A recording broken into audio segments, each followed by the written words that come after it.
I think what motivated me to get involved with Real Talk was that I'd seen so many people go through the process, and I was getting to a point in my own journey of speaking about my mental health that I was getting ready to talk about it. And I think signing up and agreeing to do Real Talk was that first step into going public with my mental health, destigmatizing it myself. So that's what motivated me. I work in the arts, so I'm very used to creative workshops, and I love the concept and idea of storytelling.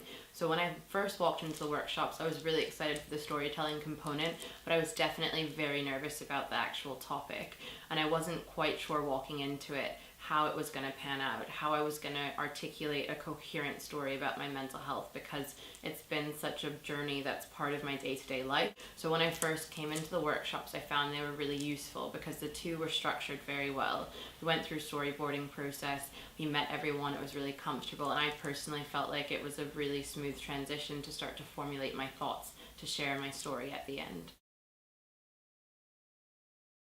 I remember feeling when I was getting ready for the performance very nervous, and I think part of the reason was because this was probably the first time in a long time I actually had written a story ahead of time. And I think it was great being around so many other people that were going to share their story as well. But I was sharing something so personal, and I tend to be very comfortable and open with that. But I felt, because of the stigma around mental health, that it was going to impact me and my work. So I found the actual experience really cathartic, and it was wonderful to do after the fact.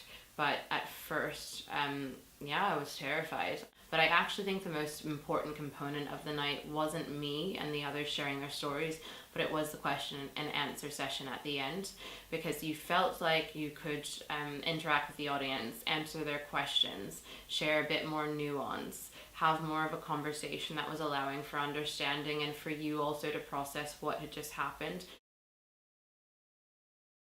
I think it was a really amazing process for its kind of therapeutic elements, for facing some of my own fears around my mental health and mental well-being and how I talk about it.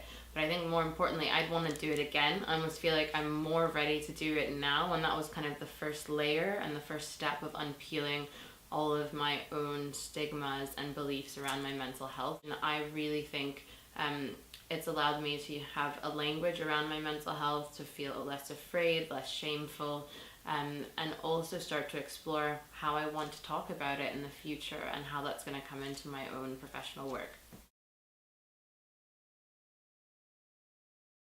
And I think it's just for the participants to remember to be open to the process, and you might uncover things you didn't realize throughout, and there's no outcome.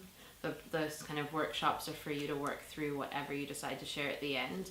I would also say, if you're not used to storytelling or public speaking, the workshops really help, but feel free to reach out to Lily for extra support. You aren't asked to go in to tell a particular story. I think I felt the pressure from myself when I started to have a really nicely shaped, coherent, chronological story to tell. But just be open to the fact that there's no right way to do it. It's a process, and then the outcome is really for you.